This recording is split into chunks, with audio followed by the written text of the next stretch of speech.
Welcome to the Heal Your Hunger Show, where we get to the heart of why you overeat and how to stop. If you struggle with food and weight like I did, welcome home. Welcome everybody to the Heal Your Hunger Show. So happy to have you here. It is a great day to be alive. I'm really excited about today's message. Super important message coming straight from, guess where? My personal experience, of course. I was inspired by something tough I've just been through. So before I get there, I just want to say, welcome to the show. So happy you're here. If you want to hear about emotional eating, that's what we talk about here, but not about the eating per se, but how to not eat, how to live life in a way that you're in balance with food. Does that sound good to you? Awesome. If you're not sure if you're an emotional eater, you can take my emotional eating quiz, which is on my website, healyourhunger.com, just like the show, healyourhunger.com. Take the 2-minute quiz, find out where you are on the spectrum. Are you an emotional eater or a food addict or somewhere in between? And learn about what that's about. Okay, so just take that quick quiz. Also, I am streaming this in the Secret Sauce group. That's on Facebook. Go to Facebook and type in the Secret Sauce to End Emotional Eating Now. That's where you can see all my shows live, most of them at least, and interviews with experts, and also find out what's going on, like the Quit Sugar Challenge. So I'm just going to tell you right now what's going on. I'm having a Quit Sugar Challenge very soon. And if you don't register now, you're going to miss it. So go to quitsugarchallenge.com and get on board. We're going to have a lot of fun together. There's going to be prizes, support, community. You're going to love it. Okay. So on with the show. Hey, hello. I am so excited to be here and to share a really important message, short and sweet, to the point. Before I do that though, I just want to say, are you registered for the Quit Sugar Challenge? It's coming up really soon. Go to quitsugarchallenge.com and get your information, get your shopping list. Okay, so join us in the Quit Sugar Challenge. It's awesome. 5 days of quitting sugar, clearing out of your cupboards, clearing out of your diet, clearing out of your body, so that you can live in freedom. No more sugar cravings, no more joint aches, no more puffiness and inflammation. This is what can happen for you when you know what hidden sugars are in your diet. You clear them out, you get smart, you don't get hoodwinked by the manufacturers anymore, and you're on target with eating clean foods that don't trigger you or cause cravings or make you feel sick and sap your energy. Okay, there are no redeeming factors of sugar besides the fact that it tastes good. But I even give you replacement recipes that have no sugar, that are tasty and yummy and can satisfy your sweet tooth. You ready for that? It's going to be so much fun, but you have to register. So go to quitsugarchallenge.com. It's super cheap. It's $17. And it's just a little bit more to upgrade to VIP. People are upgrading to VIP because they get it. They know that that whole extra class I spend with you after class, the after party, if you will. We do that every day, and you get your questions answered. We hang out on Zoom, and it just enriches your experience, fulfills all your needs, meaning your the hunger will go away the longer we hang out together, and you get nourished with the love, the support, the encouragement. Yeah, so don't miss the VIP club, okay? That's all I'm saying. Super worth it. Okay, for today's class, I want to dig into a topic that is super personal for me, okay? As you know, I kind of lay it out there. I'm pretty transparent with my life. My life is where I get my lessons. All right. I mean, that's true for all of us, right? Within life's struggles are many lessons. So this is hot off the press. All right. I've got a lot of energy today. I'm feeling great. And that's because I've just been through something really hard, and I'm not over it. Okay. I'm not over it, but I'm feeling lighter because I've been through it. Okay. I've been through something tough, and I didn't stuff it with food. So this is my real message today is, don't stuff your feelings. Go through whatever's in front of you. Okay. Because when we stuff our feelings, when we start to feel uncomfortable, when something tough comes up, and we run to the kitchen and we nibble and snack and we just bury it with food, we bury it alive. And those feelings and all the crazy thoughts that go with those feelings and all the fears, when we bury them alive, and then they wreak havoc on our lives. Okay. They seep out in different ways, in inopportune times, in our relationships, in the checkout line, when we snap at the lady, packing our bags, when we isolate, when we make mistakes at work, when we blow money that we don't have to blow. That all comes from buried feelings. All right. If you don't deal with it, it will deal with you.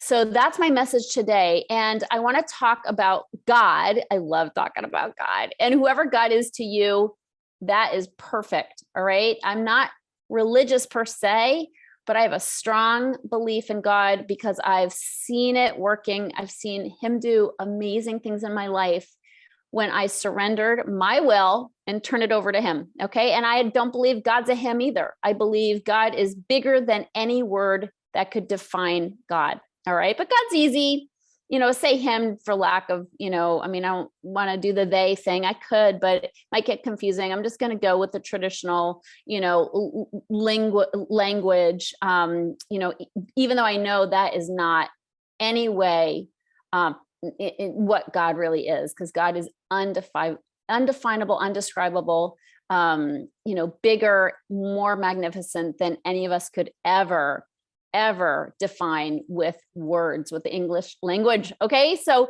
cool. What I'm going to talk about today is that it comes from my experience of having gone through something tough. So last week, my mama, my beautiful, amazing 85-year-old mama, came to visit me, and we had so much fun. She was here. She had some things to do in LA. She flew out, and we spent a very quick 3 days together. But we always managed to fit in some shopping because we both love clothes. And she's lost weight. She's getting littler. Okay. She's aging and she's getting littler, and she's not eating a lot. She eats like a bird, not intentionally. I think just with age, she's just gotten less hungry. So God bless her. That's one thing to look forward to in old age.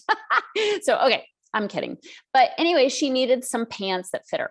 So we went shopping. We had fun. We always have fun. And we're in LA, and there's lots of great shops here. And oh boy, do those shops need some patronage, right? So we did our duty. We did our duty, and we spent some money at the local shops here in West LA.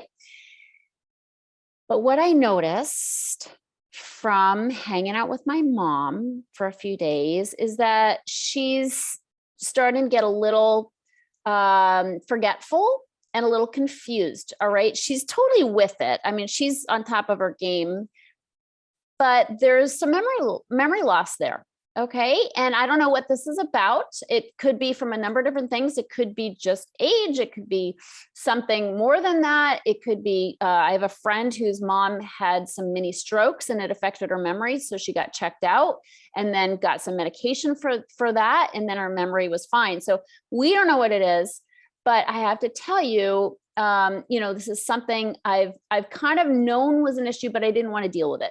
All right. My sisters and I didn't really, we've kind of known about it. We've talked about it before. Mommy should get checked out, get some baseline tests done. She's blown it off. We haven't really pressed the issue.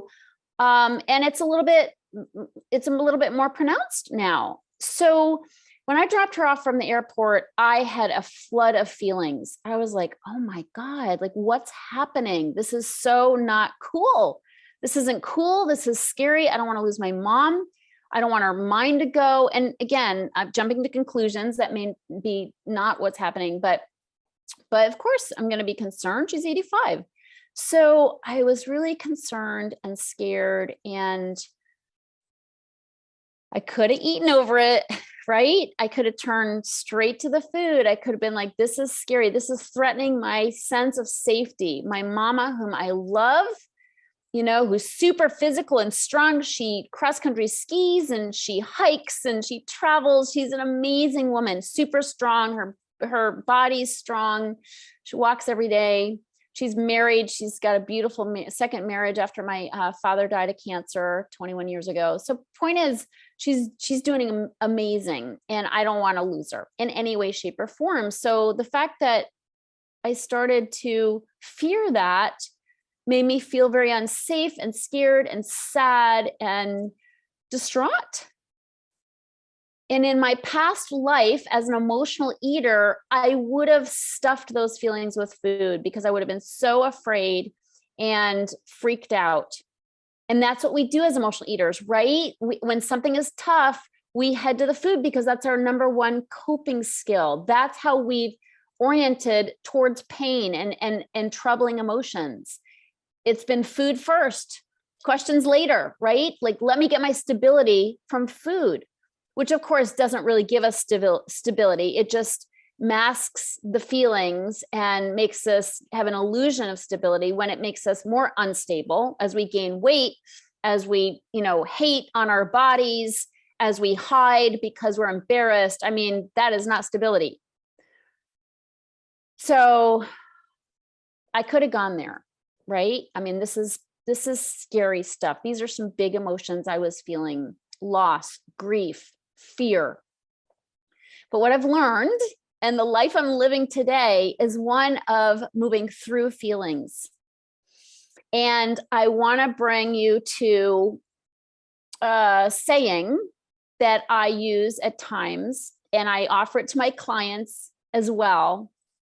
God won't take you to it if he can't bring you through it.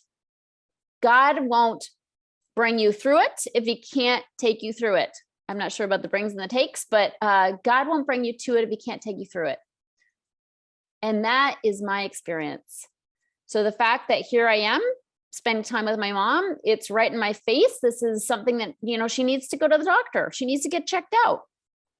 We can't let her blow it off anymore. Like, just go to the doctors. It's no different than having trouble with your knee. Trouble with your knee, go to the doctor. Trouble with your memory, go to the doctor. Okay, get checked out. Get some tests done. Find out what's going on. So that's what that's what was in front of me. And so that was what I needed to face. It was in my face. I needed to look at it. No more skirting it, no more avoiding it. Look at it, deal with it. Let's find a solution. Okay? And food is not a solution. So God won't take you to it if he can't take you through it. It was in my face. He brought me to it, and it was on me to go through it with God's help. So what did I do? Well, first of all, I was so upset. I canceled some of my appointments that day. I was supposed to be interviewing some guests for my podcast, and I let them know. I said, I can't do it. I can't get my energy up for this. I feel flattened. I feel like I just got sucked in the gut. So I canceled the appointments. I took care of myself. I crawled into bed. I cried. I wrote. I talked to people who are supportive to me. And then the next day, I went up the coast and visited my friend and her husband, who have experience with this kind of thing and know what tests, somebody should get. I talked to them about it. I got their support and their love. I talked to my sisters. We started kind of dealing with this. We talked to my mom. Let's do this together. Let's face this. Let's see what's going on. I cried every day. Okay, I cried every day. God won't take you to it if he can't take you through it. My job is to not stuff the feelings with food and to go through it, go through the feelings. That's the thing that as emotional eaters, we have to do. Face it, embrace it, erase it. So every day I had to cry. I didn't stuff that. I didn't avoid it. I cried when it was on me. Grief is a crazy thing, and it comes whenever it damn well pleases. Have you noticed? It comes whenever it comes. My job is to not stuff it. Okay. That's my part.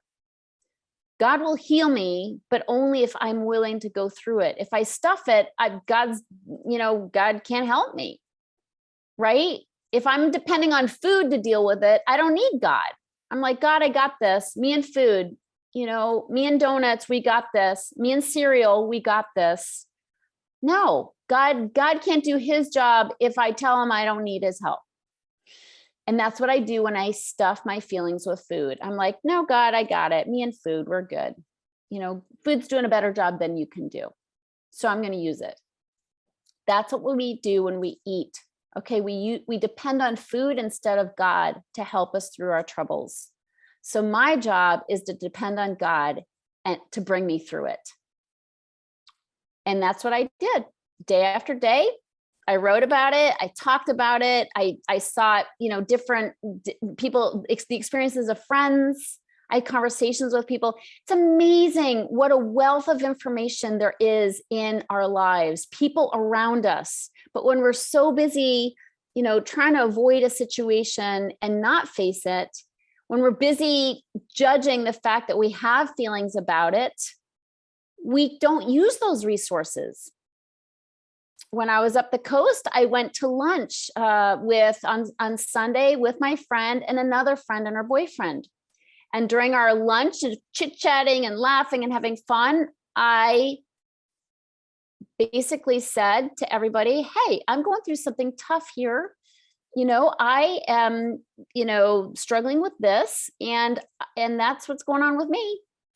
And I wasn't like, I didn't change, I wasn't like a lead blanket. Okay. Like I wasn't like, yo, I'm having a hard time here. No, I was like, okay, so this is what I'm going through. Cause we're all sharing about what we're up to. And I said, this is the reality of what I'm going through. And I got some great feedback. My friends are in their 50s and 60s, and they have experience with this kind of thing. They know what to do. So I'm using those resources. I'm reaching out. I'm being vocal about what I'm going through. If I ate over it, I wouldn't say a word to anybody. I just deal with it by not dealing with it and eating instead. But because I'm not eating, I'm reaching out. I'm looking in all different places. I'm turning over rocks to see what resources might be there for me, so I can support my mom. So here we are, fast forward 6 days, and I'm feeling so much better. Oh my gosh, I feel so much better. I feel lighter. I feel like I have some energy back, because grief saps your energy. Grief sort of like sucks the air out of the room. It taps your energy. It makes you feel lethargic and tired. And that's how I felt for several days. I've still gotten up and gotten out of bed, thank goodness. But I'm telling you, I took naps when I needed to. I crawled into bed when I needed to, but I reached out for support, not from food. Okay. If we don't eat, we'll be forced to find new resources. That's the beautiful thing about not eating. Yeah, it might be a little harder to feel the feels, to feel the grief, to cry, but don't judge it. Honor the grief. Whatever you're feeling, if you feel grief, honor it. If those tears come, cry. Okay? This is how we move through tough things. And for goodness sakes, pray. Let God take you through it. Let God take you through it. Don't say, help me, God, and then go eat, because that's not really getting help from God. And if you eat, you eat. Don't judge yourself for it, of course. But recognize that that path is going to block you off from really accessing God's care and God's strength. If we don't eat, we'll be forced to grow through this with God's help.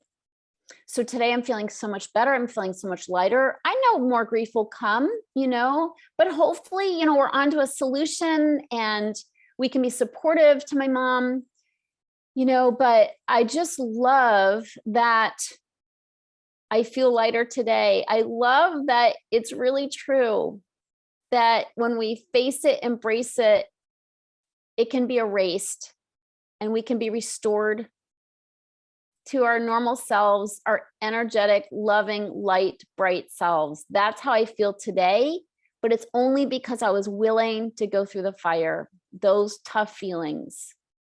When I have a bigger container for feelings, I'm willing to feel them. My life opens up I feel more empowered.